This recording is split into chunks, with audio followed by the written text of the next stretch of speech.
اپنے ایمان کی آب یاری کرے، اپنے ایمان کی آب یاری کرے، دل پہ اللہ کا خوف طاری کرے۔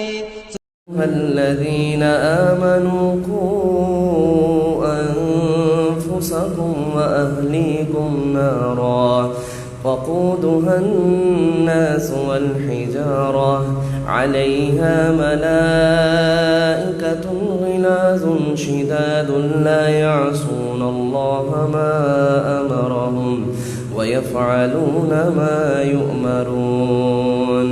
وقال الآخر وإذ قال لقمان لابنه وهو يعظه يا بني لا تشرك بالله إن الشرك لظلم عظيم۔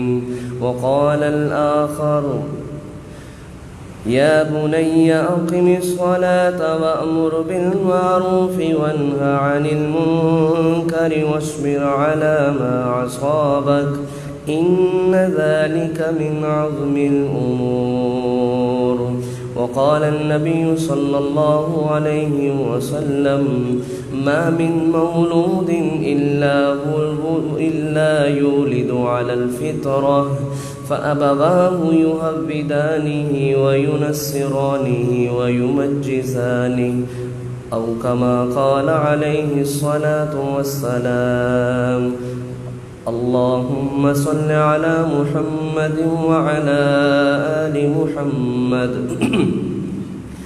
كما صليت على إبراهيم وعلى آل إبراهيم إنك حميد مجيد۔ اللهم بارك على محمد وعلى آل محمد كما باركت على إبراهيم وعلى آل إبراهيم إنك حميد مجيد۔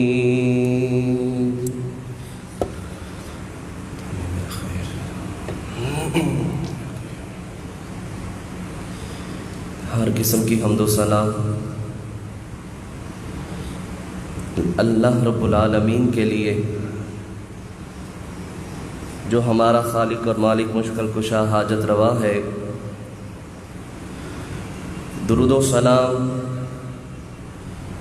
امام الانبیاء، سید الانبیاء، خاتم النبیین، جناب محمد رسول اللہ صلی اللہ علیہ وسلم کی ذات اقدس پر۔ حضرات محترم،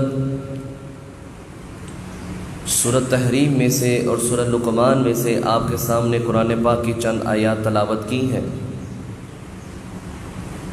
رب العالمین سورۃ تحریم کے اندر ایمان والوں کو مخاطب کرتے ہوئے کہتا ہے، یا ایھا الذین آمنوا،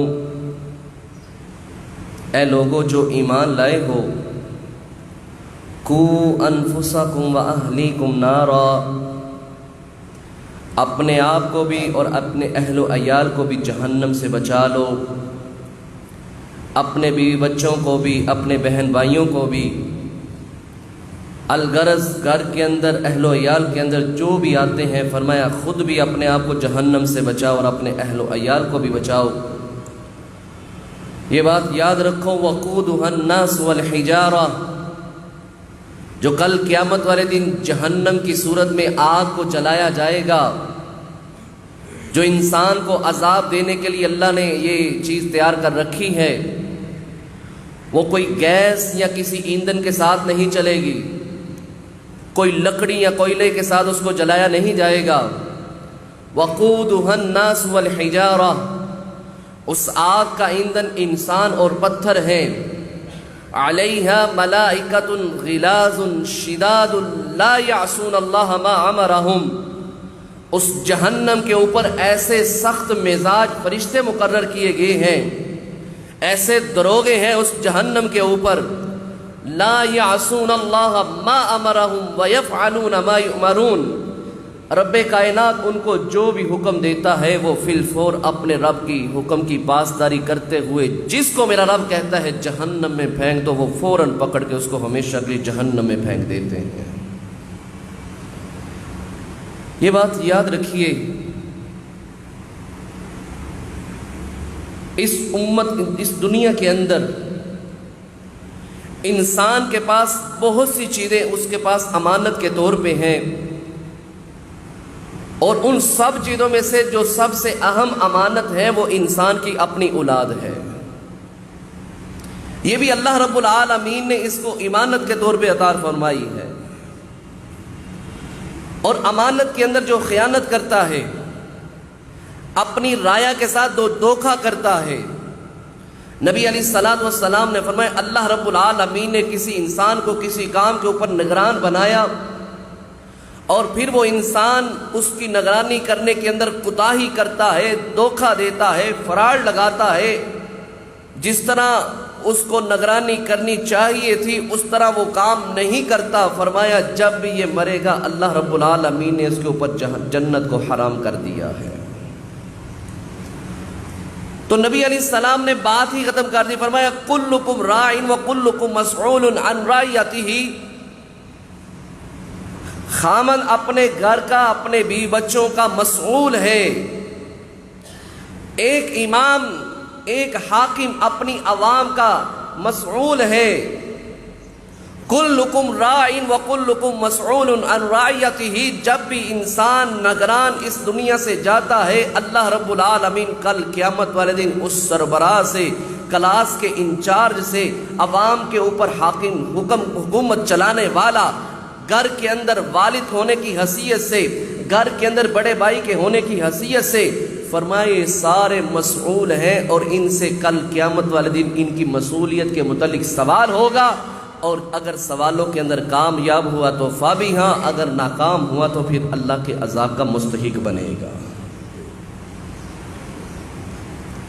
آج اس معاشرے کے اندر سب سے بڑی کوتاہی یہ ہم سے ہو رہی ہے کہ ہم اپنی اولاد کے باقی حقوق تو پورے کر رہے ہیں، لیکن ہم دینی تربیت لحاظ سے ہم ان کے کوئی حق پورا نہیں کر رہے ہیں۔ شاید ہم نے یہ سمجھ لیا ہے کہ اولاد کے حقوق میں سے بس یہ ہے کہ ان کو اچھا کھلانا، ان کو اچھا پہنانا، ان کے سکول کا اچھا انتظام کرنا، ان کو سہولیات عطا فرمانا۔ نہیں میرے بھائی، جہاں یہ معاملات ہیں وہاں ان کی تربیت کا بھی خیال رکھنا چاہیے۔ حضرت امیر المؤمنین عمر بن خطاب رضی اللہ تعالیٰ عنہ کے پاس ایک بندہ شکایت لے کے آیا، فرمایا اللہ امیر المؤمنین میرا بچہ مجھے تنگ کرتا ہے، میری نافرمانی کرتا ہے، بات نہیں مانتا، حکم عدولی کرتا ہے۔ فرمایا بلاؤ اپنے بیٹے کو۔ بلایا گیا، فرمایا امیر المؤمنین یہ بات یاد رکھیے، فیصلہ سنانے سے پہلے میری بھی بات سن لیجئے، جس طرح والدین کے حقوق ہے کیا اولاد کے بھی حقوق ہے کہ نہیں؟ فرمایا ہے۔ فرمایا کیا ہے آپ بتا دیجئے خود ہی۔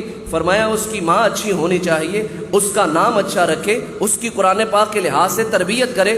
فرمایا امیر المؤمنین یہ بات یاد رکھیے، میرے باپ نے جس بیوی کا انتخاب کیا ہے، میری ماں کو چنا ہے، وہ ایک مجوسی عورت ہے، اور دوسری بات اس نے میرا نام جعل رکھا ہے، گندگی کا کیڑا اس کا معنی ہے، اور قرآن پاک کی تعلیم اس نے مجھے ایک حرف بھی قرآن کا نہیں پڑھایا، مجھے دین کی تعلیم بالکل نہیں دی۔ امیر المؤمنین بچے کو ڈانٹنے کی بجائے باپ کو اسے مخاطب ہوئے، فرمایا تو میرے پاس شکایت لے کے آیا ہے، حالانکہ تو اس کے حق کی خود نافرمانی کر رہا ہے، یعنی اس کے حکم کی عدولی کر رہا ہے، اس کے حقوق تو ادا نہیں کر رہا۔ جب تو نے اس کو کچھ سمجھایا ہی نہیں، اس کی تربیت نہیں کی، تو پھر تو میرے پاس شکایت کیوں لے کے آ گیا؟ جب ہم نے ان کو تربیت ہی نہیں کی، ان کو سمجھایا ہی نہیں، اپنے حقوق بتلائے ہی نہیں، اللہ اور اس کے رسول کے جو کہنے پیغام ہیں ہم نے ان تک پہنچائے نہیں، اس لیے تو نبی علیہ الصلوۃ والسلام نے فرمایا ما من مولود الا یولد علی الفطرہ، دنیا کے اندر جو بھی بچہ پیدا ہوتا ہے وہ فطرت کے اوپر پیدا ہوتا ہے، چاہے وہ یہودیوں کے گھر پیدا ہو، چاہے وہ عیسائیوں کے گھر پیدا ہو، چاہے وہ کسی مجوسی کے گھر پیدا ہو، چاہے مسلمانوں کے گھر پیدا ہو۔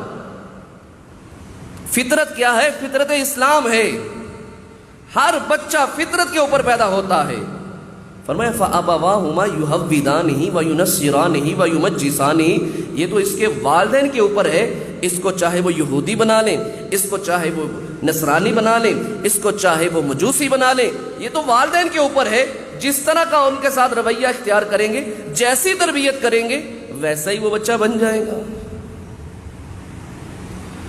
اور اسرائیل کے اندر باقاعدہ یہ ادارے بنے ہیں، اور انہوں نے تحقیق کے بعد یہ بات کہی ہے کہ 7 سال کی عمر میں ہمیں بچہ دے دو، جس طرح کا تم کہو گے ہم اس طرح کا بچے کو بنا دیں گے۔ مسلمان بنانا ہے مسلمان بنے گا، یہودی بنانا ہے یہودی بنائیں گے، عیسائی بنانا ہے عیسائی بنائیں گے، ہندو بنانا ہے ہندو بنائیں گے۔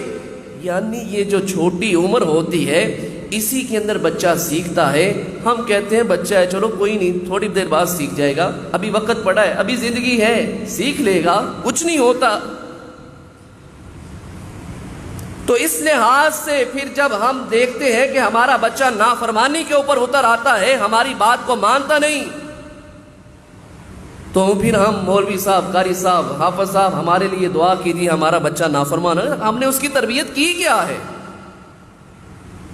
جس طرح کا اس کو ماحول دینا ہے، جو کچھ نے اس نے نیٹ ورک کے اندر، انٹرنیٹ کے اندر یا ٹیلی ویژن کے اوپر اس نے جو کچھ دیکھنا ہے، موبائل کے اندر جو کچھ دیکھنا ہے اس نے وہی کرنا ہے۔ اور شرمندگی کے ساتھ پھر والدین یہ بھی نہیں بتلا پاتے کہ یہ میری اولاد ہے، یہ میرا بچہ ہے۔ اس لیے ان کی تربیت کا خاص اہتمام کیجئے۔ اگر ہم چاہتے ہیں کہ ہمارا بچہ دنیا کے اندر بھی ہمیں اس طرح نظر آئے، ہماری عزت اور احترام کرے، ہم لوگوں کو بتلانے کے اوپر خوش ہوں کہ یہ میرا بچہ ہے، یہ میرا بیٹا ہے، یہ میرا بھائی ہے، تو اس کی پہلے دن سے تربیت کیجئے۔ اور پھر آگے چل کے جب قیامت والے دن ہوگا معاملہ، اس دن بھی اللہ رب العالمین اس بچے کی وجہ سے اس انسان کو جنت الفردوس میں جگہ عطا فرمائے گا۔ سب سے پہلے اللہ رب العالمین نے سورہ لقمان کے اندر حکیم لقمان کی چند نصیحتیں نقل کی ہیں، جو انہوں نے اپنے بیٹے کو تلقین کی تھی، نصیحت فرمائی تھی۔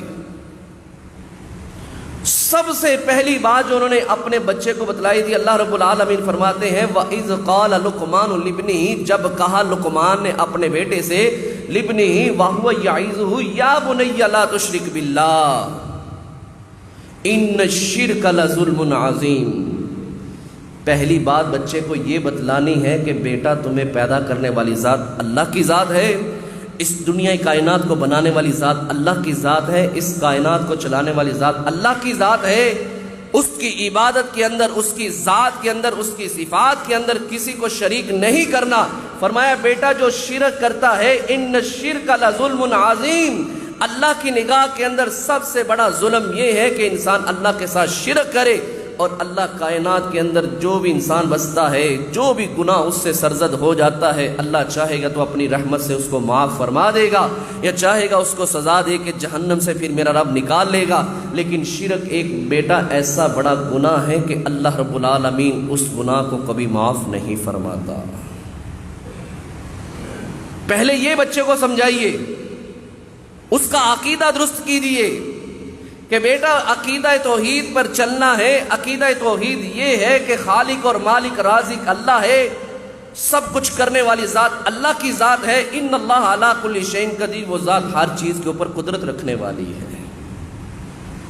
دوسری بات جو پچھلے جمعے کے اندر ارشاد فرمائی تھی آپ کے سامنے، وَوَصَّيْنَا الْإِنسَانَ، کہ بیٹا تیری ماں نے تمہیں جنم دیا ہے، تیرے باپ نے تیرے معاملات کو ہینڈل کیا ہے، سب کچھ کیا ہے، تکلیفیں برداشت کی ہیں، صعوبتوں کے اندر تیری پرورش کی ہے، تیرے اوپر یہ حق ہے کہ تو اپنے والدین کی اطاعت کر۔ ہاں یہ بھی بات یاد رکھ، وَإِن جَاهَدَاكَ عَلَىٰ أَن تُشْرِكَ بِي مَا لَيْسَ لَكَ بِهِ عِلْمٌ، بیٹا یہ بات یاد رکھنا، اگر تیرا والدین، تیرے ماں باپ تمہیں ایسے کام کے اوپر اکسائیں، ایسے کام کی دعوت دیں جو شرک پر مبنی ہے، اللہ اور اس کے رسول کی نافرمانی والا کام ہے، تو پھر تم نے اپنے والدین کی اطاعت نہیں کرنی۔ اس کے علاوہ اگر تمہیں وہ کوئی بھی نیکی کا حکم دے تو تم نے اس نیکی کے کام کو اپنانا ہے۔ اس کے بعد پھر اگلی نصیحت فرمائی تیسرے نمبر پہ، فرمایا بیٹا یہ بات یاد رکھنا، یا بنی انہا ان تک مثقال حبۃ من خردل رائی کے دانے کے برابر بھی اگر تو کوئی خیر والا، رائی کے دانے کے برابر بھی اگر تو شر والا کام کرے گا، فَتَكُنْ فِي صَخْرَةٍ أَوْ فِي السَّمَاوَاتِ أَوْ فِي الْأَرْضِ يَأْتِ بِهِ اللَّهُ، تو جس مرضی مقام پر وہ کام کرے، کسی سرنگ کے اندر کرے، زمین کے اوپر کرے، زمین کی تہہ کے اندر کرے، آسمانوں میں کرے، پہاڑوں پہ کرے، جہاں مرضی کرے، یاتی بہ اللہ ان اللہ لطیف خبیر، اللہ رب العالمین اس تیرے عمل کو کل قیامت والے دن تیرے سامنے بیان کر دے گا، تیرے سامنے لے آئے گا۔ اللہ تو باریک بین چیزوں کو جاننے والا ہے۔ بیٹا کبھی یہ سمجھ کے گناہ نہ کرنا کہ مجھے کوئی نہیں دیکھ رہا، فرمایا تمہیں کوئی نہیں دیکھ رہا لیکن ایک ذات اللہ کی ہے، وہ تمہیں ہمیشہ دیکھ رہی ہے۔ فرمایا گناہ نہ کرنا بیٹا۔ نمبر 4 جو سب سے بڑی نصیحت فرمائی، فرمایا یا بنیا، اے میرے بیٹے، اقیم الصلاۃ، نماز قائم کرو، نماز پڑھو، نماز کو نہ چھوڑنا، وَأْمُرْ بِالْمَعْرُوفِ وَانْهَ عَنِ الْمُنْكَرِ، نیکی کی کام کی طرف ترغیب دلانا اور برائی والے کاموں سے خود بھی رکنا اور لوگوں کو بھی روکنا۔ آج ہمارا رویہ کیا ہے؟ حاجی صاحب خود 5 نمازیں جماعت کے ساتھ ادا کرتے ہیں، تہجد کی نماز کبھی فوت ہی نہیں ہوئی، 15 سال 20 سال 30 سال ہو گئے آپ صاحب میں نے کبھی نماز نہیں چھوڑی تہجد کی، نفلی روزے بھی رکھتے ہیں، عمرے بھی اور حج بھی کرتے جا رہے ہیں، اور نہیں پتا تو اپنی اولاد کا نہیں پتا، کوئی مسئلہ نہیں، اولاد سوئی ہوئی ہے، بڑے آرام سے دروازہ بند کرتے ہیں کہیں میری اولاد کی نیند کے اندر خلل نہ پیدا ہو جائے۔ اللہ رب العالمین فرماتے ہیں یا بنی اقیم الصلاۃ، حکیم لقمان نے اپنے بیٹے کو کہا تھا بیٹا نماز نہ کبھی چھوڑنا، مرو اولادکم بسبعین، اپنی اولادوں کو حکم دو جب وہ 7 سال کے ہو جائیں، وَاضْرِبُوهُمْ عَلَيْهَا وَهُمْ أَبْنَاءُ 10 سِنِينَ، ان کو مارو، ان کو ڈانٹو، ان کی تربیت کرتے ہوئے سختی کرو، جب وہ 10 سال کے ہو جائیں ان کو مارنا پڑے مار کے نماز پڑھاؤ، لیکن نماز کے اندر سستی نہیں برداشت کی جائے گی۔ یہ کیسا رویہ ہمارا؟ باپ نمازی بیٹی بے نماز، باپ نمازی بیٹا بے نماز، بیوی بے نماز، یہ کیسا گھرانہ ہے؟ یہ کیسی تربیت ہے؟ نبی مکرم صلی اللہ علیہ وسلم گھر تشریف لائے، حضرت عبداللہ بن عباس رضی اللہ تعالی عنہ کی خالہ میمونہ رضی اللہ تعالی عنہ، یہ نبی علیہ الصلوۃ والسلام کی زوجہ ہیں، امہات المؤمنین ہیں۔ حضرت عبداللہ بن عباس رضی اللہ تعالیٰ عنہ کو شوق پیدا ہوا، اللہ ہمیں بھی یہ شوق نصیب فرمائے۔ شوق یہ پیدا ہوا کہ میں رات اپنی خالہ کے گھر گزاروں گا، آج رات نبی علیہ الصلوۃ والسلام کی باری میری خالہ کے گھر ہے تو میں وہاں رات گزاروں گا، نبی علیہ الصلوۃ والسلام تہجد کے وقت بیدار ہوں گے، میں نبی علیہ الصلوۃ والسلام کی نماز کی کیفیت کو دیکھوں گا کہ آپ صلی اللہ علیہ وسلم کیسے نماز پڑھتے ہیں، کتنی رکعتیں پڑھتے ہیں، کتنا لمبا قیام کرتے ہیں۔ کہتے میں عشاء کی نماز پڑھ کے جا کے سو گیا۔ اللہ اکبر۔ نبی علیہ الصلوۃ والسلام دعوت دینے کے لیے یا کسی اہم کام کے لیے ذرا گھر میں لیٹ پہنچے تو جو سب سے پہلا گھر کے اندر سوال کیا نا، آ کے سلام کہنے کے بعد اپنی زوجہ محترمہ امہات المؤمنین سیدہ میمونہ رضی اللہ تعالی عنہ سے سب سے پہلا سوال یہ کیا، اے میمونہ کیا اس بچے نے عبداللہ نے نماز پڑھ لی ہے؟ اللہ اکبر۔ حضرت میمونہ فرماتی ہیں اللہ کے نبی صلی اللہ علیہ وسلم نماز عشاء کر کے ہی یہ بچہ سویا ہے، پھر نبی علیہ الصلوۃ والسلام خاموش ہو گئے۔ کیا کبھی ہم نے گھر جا کے پوچھا کہ یہ بچے نے نماز پڑھی ہے؟ ہم تو پوچھتے ہیں کلاس میں کام کیسا کیا، اکیڈمی گئے تھے پڑھنے کے لیے، فلاں کام کیا، ٹیسٹ کے اندر کتنے نمبر آئے ہیں، اسکول کے اندر کیسی پوزیشن ہے۔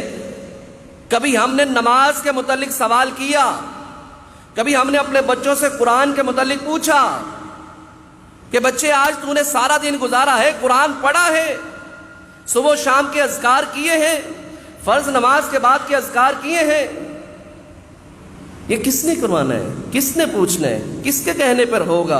اور یہ بات یاد رکھیے بھائیو، یہ دنیا گزر ہی جانی ہے، اور ہم نے بھی چلے جانا ہے، ہم سے پہلے لوگ بھی چلے گے۔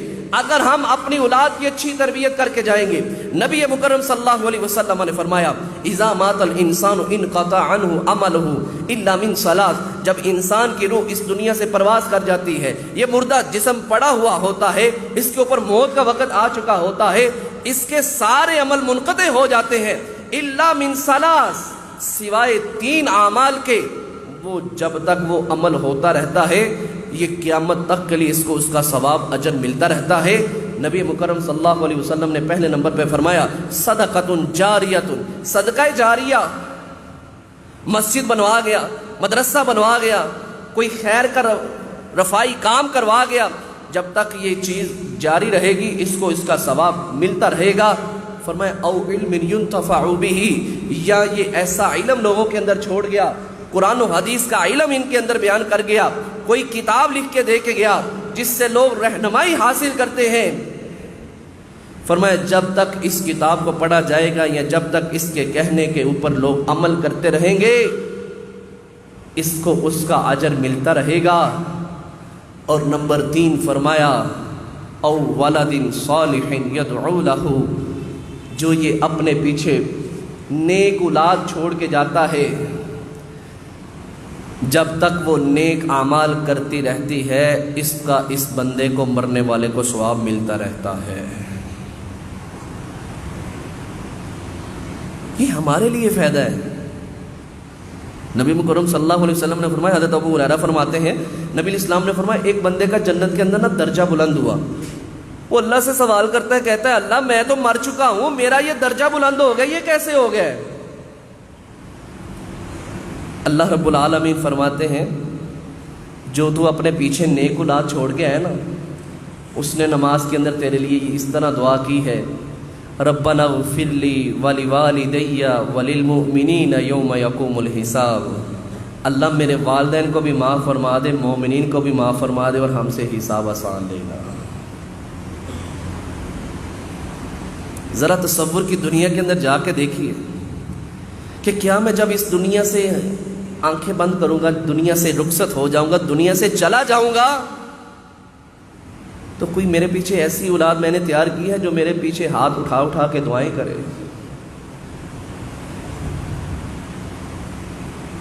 آج سے 3-4 سال قبل یا 5 سال قبل میں نے ایک اخبار کے اندر ایک تجزیہ نگار انہوں نے ایک مکالمہ لکھا تھا، اس کو میں نے پڑھا، تحریری شکل کے اندر تھا۔ وہ کہنے لگے ایک ڈاکٹر صاحب امریکہ کے اندر تھے، ان کا والد یہ پاکستان کے اندر فوت ہو گیا، تو وہ آیا وہاں سے اور جنازہ پڑھا، جنازہ پڑھنے کے بعد وہ بچہ روئی جا رہا ہے، روتا ہی جا رہا ہے، روتا ہی جا رہا ہے۔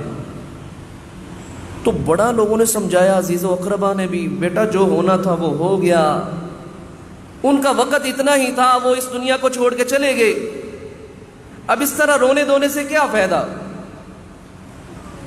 دوستوں نے بھی سمجھایا، بڑوں نے بھی سمجھایا، اس کے دوستوں نے بھی سمجھایا، بڑا معاملہ، لیکن وہ چپ بھی نہ کرے۔ ایک آدمی نے اس کو پاس بٹھا کے اس سے سوال کیا، بیٹا وجہ تو بتلاؤ، تم روتے کیوں ہو، کیوں اس طرح پریشان ہو؟ ٹھیک ہے اور بھی فوتگی ہوتی ہیں، پہلے بھی فوتگی ہوئی ہیں، لیکن تم اس طرح تمہارے جذبات نہیں تھے جس طرح کہ اب تمہارے جذبات ہیں، وجہ کیا ہے؟ کہنے لگا میری بات سنو، میرے والد نے میرے اوپر اتنا پیسہ خرچ کیا کہ مجھے پہلے پڑھایا، میٹرک کروایا، پھر اس کے بعد مجھے ڈاکٹر بنانے کے لیے اس نے میرے اوپر بے تحاشا پیسہ خرچ کیا، میرے اوپر دن رات اس نے محنت کرتے ہوئے مجھے پڑھایا اور بڑا آدمی بننے کی اللہ نے مجھے توفیق عطا فرمائی، میں ایک ڈاکٹر بن گیا ہوں، لیکن مجھے رونا اس بات پہ آ رہا ہے، دکھ اس بات کا ہو رہا ہے کہ میرے والد نے میرے ساتھ تو اتنے احسانات کیے، لیکن آج میرا باپ اس دنیا سے رخصت ہو رہا ہے، لیکن مجھے ایک دعا بھی نہیں آتی کہ میں اپنے والد کو دعاؤں کے ساتھ اس دنیا سے رخصت کر دوں۔ کہیں ہمارا بھی نہیں تو یہ ایسا تعلق، ہمارے اندر بھی تو نہیں یہی عادت، ہمارا بھی تو نہیں ایسا رویہ، ایسی اولاد چھوڑ کے جائیں جو ہمارے لیے رو رو کے ہاتھ اٹھا کے اللہ سے دعائیں مانگے۔ رب ارحمہما کما ربیانی صغیرا، اللہ میرے ماں باپ پر اس طرح رحم فرما جس طرح انہوں نے بچپنے کے اندر میرے اوپر رحم فرمایا تھا۔ یہ اولاد ہمیں تو یہاں نجات دلائے گی یا کل قیامت والے دن ہمیں جہنم میں لے جانے کا سبب بن جائے گی۔ اور یہاں ایک اور ضروری گزارش آپ بھائیوں کے سامنے بیان کر دوں، بچے جو دیکھتے ہیں وہ کرتے ہیں۔ یہ مت سمجھیے کہ بچہ نماز پڑھے اور میں نماز نہ پڑھوں، میں صرف جمعہ پڑھوں اور میرا بچہ 5 نمازیں پڑھے، میں صرف صبح فجر کی نماز پڑھوں باقی 4 نمازوں سے چھٹی کروں تو میرا بچہ 5 نمازیں پڑھے گا۔ یہ غلط فہمی ہے ہمارے ذہن کے اندر، شاید ایسی بات نہیں ہے۔ جو بچہ دیکھتا ہے وہی کام کرتا ہے۔ غزوہ حنین سے نبی علیہ السلام واپس آ رہے تھے تو ایک جگہ پڑاؤ ڈالا، نماز کا وقت ہو گیا، نبی علیہ السلام نے مؤذن کو کہا اذان دو، اذان دینے لگے۔ ایک سائڈ پہ بچے کھیل رہے تھے، بچوں نے مؤذن کی اذان کی اب نقل اتارنا شروع کر دی، جس طرح مؤذن کہتا اللہ اکبر انہوں نے بھی اللہ اکبر۔ کافروں کے بچے تھے، ان کو کیا پتہ یہ کیا کہہ رہا ہے، بہرحال ان بچوں نے بھی اسی طرز کے اوپر نقل اتارنا شروع کر دی۔ ان بچوں کے اندر ایک بچہ تھا جس کا نام ابو محذورہ رضی اللہ تعالیٰ عنہ تھا۔ اللہ اکبر۔ نبی علیہ السلام کو اس کی آواز بڑی پیاری لگی۔ آپ صلی اللہ علیہ وسلم نے صحابی کو کہا اس کو پکڑ کے لاؤ بھائی، یہ بچے کو، اور پکڑ کے لے کے آئے۔ کہا کیا کر رہے ہو؟ وہ بلا اس کو کیا پتہ یہ سامنے کون سی شخصیت ہے۔ کہنے لگا جناب نقل اتار رہا ہوں، جو وہ کہہ رہا ہے وہی میں کہہ رہا ہوں۔ اللہ اکبر۔ نبی علیہ السلام نے کہا دوبارہ کہو۔ اس نے پھر اذان کہی، اس کو کیا پتہ اذان کیا ہوتی ہے۔ اللہ اکبر۔ نبی علیہ السلام کو اس بچے کے الفاظ اتنے خوبصورت لگے، اتنی پیاری آواز اس کی۔ نبی علیہ السلام دعا دیتے ہیں اللہم بارک فیہ واہدہ الی الاسلام، اللہ تیری آواز کے اندر برکت پیدا فرمائے اور اللہ تمہیں اسلام کی ہدایت بھی نصیب فرمائے۔ اللہ اکبر۔ نبی علیہ السلام کی دعا کرنا تھی کہ اللہ رب العالمین کی طرف سے اس کی زبان پہ یہ کلمہ جاری ہو گیا، اشہد ان لا الہ الا اللہ واشہد ان محمدًا عبدہ ورسولہ صلی اللہ علیہ وسلم، مسلمان ہو گئے۔ فرمایا ابو مخزورہ فاذهب انت معزن اہل مکہ، اب تم مکہ کی طرف روانہ ہو جا، تم مکہ کا مؤذن ہے۔ تو بات کرنے کا مقصد یہ ہے کہ بچے جو دیکھتے ہیں وہی کرتے ہیں۔ باپ نمازی نہیں تو بچہ نمازی بنے، کبھی نہیں ہو سکتا۔ باپ نمازی ہے تو بچہ بھی نمازی ہوگا، باپ قرآن پڑھتا ہے تو بچہ بھی قرآن پڑھے گا، باپ ادب کرتا ہے تو بچہ بھی ادب کرے گا۔ اگر ہم کہیں کہ میں ایسا کام نہ کروں، مسجد کا دروازہ نہ دیکھوں، مسجد کے اندر داخل بھی نہ ہوں اور میرا بچہ مسجد سے کبھی نکلے بھی نہ، تو یہ ہمارے ذہنوں کے اندر غلط فہمی ہے، اس کی اصلاح کرنی چاہیے۔ اس لحاظ سے آئیے اپنی اولاد کی تربیت کیجئے، ابھی وقت ہے، یہ ہمارے پاس بہت بڑا بونس ہے۔ اگر ہم اس دنیا سے چلے بھی جائیں گے ہمارے پیچھے پھر بھی کوئی دعا کرنے والا ہوگا۔ اگر ہم نے ان کی تربیت نہ کی، ان کو لاوارث چھوڑ دیا، تو ذرا یہ بات یاد رکھیے، جب کل قیامت والے دن حساب کتاب ہو رہا ہوگا وَلَا يَظْلِمُ مِثْقَالَ ذَرَّةٍ، اللہ رب العالمین کل قیامت والے دن رائی کے دانے کے برابر بھی کسی کے اوپر ظلم اور زیادتی نہیں کرے گا۔ حاجی صاحب کو بلایا جائے گا، نامہ اعمال دینے کی باری آئے گی، ادھر سے بیٹا آ جائے گا، ادھر سے بیٹی آ جائے گی، ادھر سے بہن آ جائے گی، ادھر سے بیوی آ جائے گی۔ اللہ کی عدالت میں کھڑے ہو کے کہیں ایسا نہ ہو کہ ہمیں یہ پریشانی کا دن دیکھنا پڑے۔ اللہ اکبر۔ اللہ یہ خود تو نمازیں پڑھتا تھا لیکن ہمیں نماز پڑھنے کا نہیں کہتا تھا۔ اللہ خود تو بڑا نمازی بنتا تھا، اس نے کبھی گھر کا آ کے ہم سے نہیں پوچھا تھا، کبھی مجھے پردہ کرنے کا نہیں کہا تھا، کبھی قرآن پڑھنے کا نہیں کہا تھا۔ ایسا نہ ہو کہ اللہ کے عزت والے بندوں کے اندر کھڑے ہونے کی بجائے ذلت اور رسوائی والے بندوں کے اندر اللہ ہمیں کھڑا کر دے۔ اس لیے آج وقت ہے، ان کی تربیت کیجیے، ان کو اپنے ساتھ لے کے آئیے، ان کو اپنے ساتھ کھڑا کیجیے، ان کو نماز کی تلقین کیجیے، ان کو سمجھائیے۔ اگر مسئلہ نہیں حل ہوتا تو ہاتھ اٹھا کے ان کے لیے دعا کیجیے۔ نبی مکرم صلی اللہ علیہ وسلم نے فرمایا لا تدعو ثلاث دعوات یستجاب لہن لا شک فیہن تین طرح کے بندے ہیں، ان کی دعا کے اندر ذرہ برابر بھی شک نہیں۔ کیا مطلب؟ کہ یہ تین بندے جب بھی کوئی دعا کریں گے اللہ ان کی دعا کو ضرور قبول فرمائے گا۔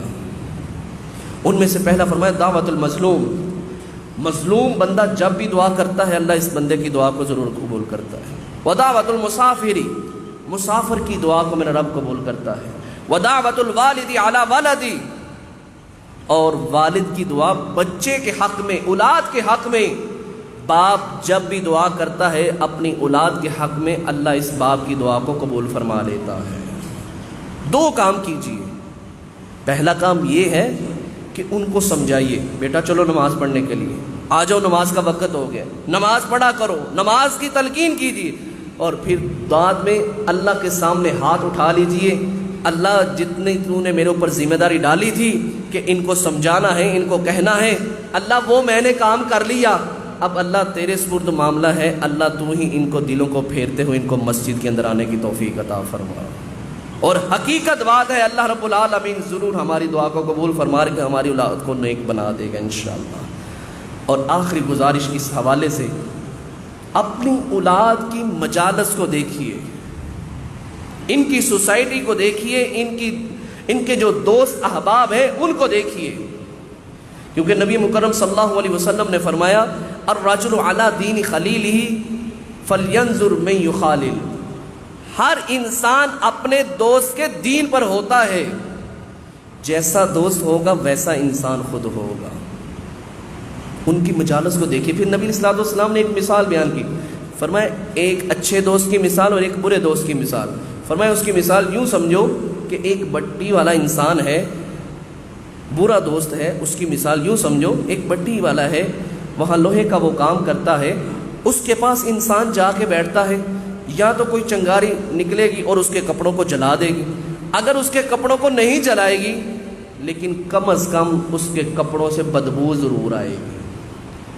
اچھے دوست کی مثال فرمایا ایک عطر فروش کی طرح ہے، اس کی دکان میں جا کے بیٹھتا ہے، یا تو وہ عطر اپنی خوشی سے اس کو لگا دے گا، خوشبو لگا دے گا، یا یہ اپنی مرضی سے وہاں سے خوشبو خرید لے گا۔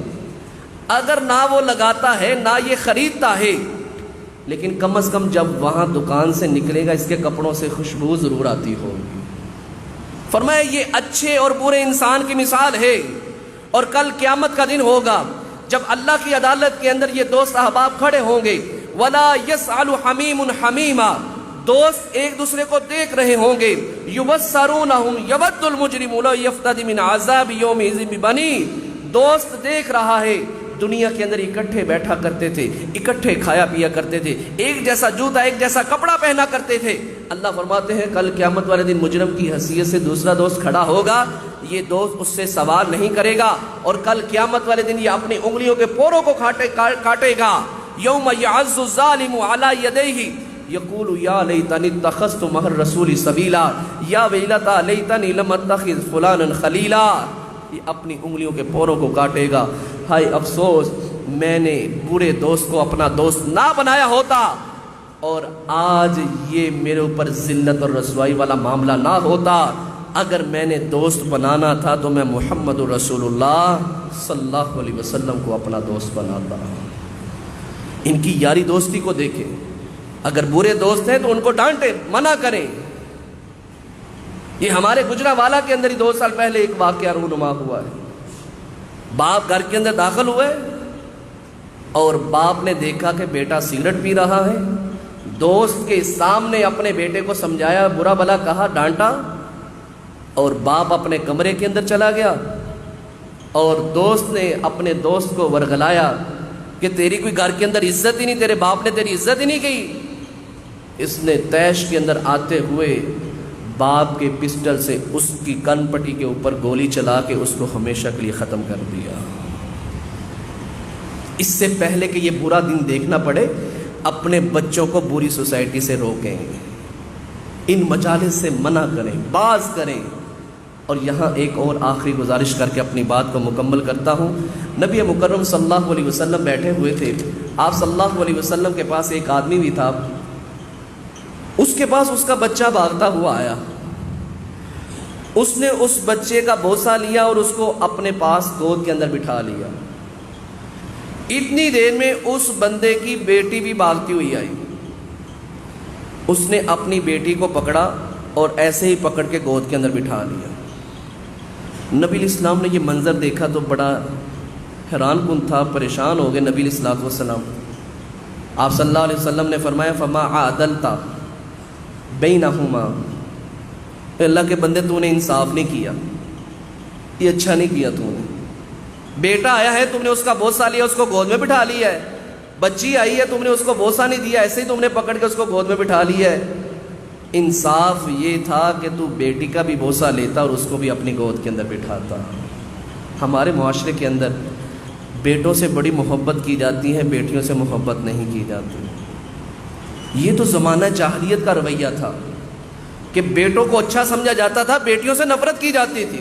وَإِذَا بُشِّرَ أَحَدٌ بِالْأُنثَىٰ ظَلَّ وَجْهُهُ مُسْوَدًّا وَهُوَ كَظِيمٌ يَتَوَارَىٰ مِنَ الْقَوْمِ مِنْ سُوءِ مَا بُشِّرَ بِهِ أَيُمْسِكُهُ عَلَىٰ هُونٍ أَمْ يَدُسُّهُ فِي التُّرَابِ أَلَا سَاءَ مَا يَحْكُمُونَ.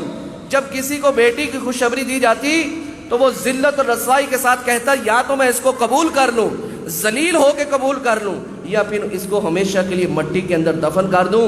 اللہ فرماتے ہیں الا ساء ما یزرون، اور بدبختو جو بھی تم فیصلہ کر رہے ہو، برا فیصلہ کر رہے ہو، ایسے کام سے باز آ جاؤ. نبی مکرم صلی اللہ علیہ وسلم نے فرمایا جس نے 3 بیٹیوں کی کفالت کی، کل قیامت والے دن اس کے لیے جہنم سے آڑ ہوگی، اس کو جنت میں لے جانے کا سبب بنے گی. جس صحابی فرماتے ہیں پھر میں نے پوچھا اللہ کے نبی صلی اللہ علیہ وسلم 2 بیٹیوں کے متعلق، فرمایا جو 2 بیٹیوں کی اچھی کفالت کرتا ہے اس کے ساتھ بھی یہی معاملہ ہوگا. پھر کہتے ہیں میں نے کہا اللہ کے نبی صلی اللہ علیہ وسلم جس کی 1 بیٹی ہو، فرمایا جو 1 بیٹی کے ساتھ بھی اچھا رویہ رکھے گا اس کو بھی اللہ کل قیامت والے دن جہنم سے بچا کے جنت میں داخلہ عطا فرمائے گا. تو اس لیے ان دونوں کے اندر میانہ روی ہونی چاہیے، ایک کی طرف جھکاؤ نہیں ہونا چاہیے، اور بیٹوں کے اندر انصاف ہونا چاہیے. جو 1 بیٹے کو دیا ہے وہی دوسرے بیٹے کو دینا ہے. نعمان بن بشیر رضی اللہ تعالیٰ عنہ فرماتے ہیں میرے باپ نے مجھے کوئی تحفے کے اندر ایک غلام دیا تو ماں کہنے لگی میری کہ میں تم سے راضی نہیں، یا تو سب کو دو یا پھر اس سے بھی لے لو واپس. ہاں ایک شرط کے اوپر میں راضی ہوں، اگر نبی صلی اللہ علیہ وسلم کہہ دے کہ ٹھیک ہے. نبی علیہ السلام کے پاس لے گئے، فرمایا اللہ کے نبی صلی اللہ علیہ وسلم میں نے اپنے بیٹے کو غلام دیا تو اس کی ماں ناراض ہو گئی ہیں. نبی علیہ السلام نے فرمایا کیا تم نے سارے بیٹوں کو دیا ہے؟ فرمایا نہیں سارے بیٹوں کو نہیں دیا. فرمایا یا اس سے بھی واپس لے لو یا باقی بیٹوں کو بھی عطا فرماؤ.